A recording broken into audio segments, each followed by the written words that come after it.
একটা বাস্তব কথা কি জানেন? মেয়ে গরিব হলে ছেলেরা তাকে বিয়ে করে, কিন্তু ছেলে গরিব হলে কিংবা প্রতিষ্ঠিত না হলে, কোনো চাকরি বাকরি না করলে, পয়সা উপার্জন রোজগার না করলে মেয়েরা সহজে বিয়ে করতে রাজি হয় না।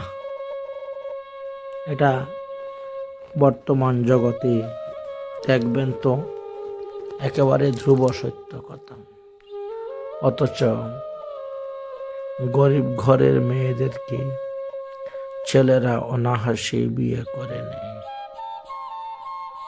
আর মেয়েরা গরিব ছেলেদেরকে বিয়ে করতে রাজি হয় না।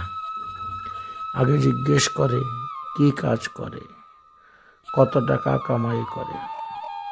যেমন মেয়ে তেমন তার মা বাবা, তেমন তার আত্মীয় স্বজন, ইষ্ট কুটুম্ব সবাই খবর নেয়। এটাই বাস্তব সত্য।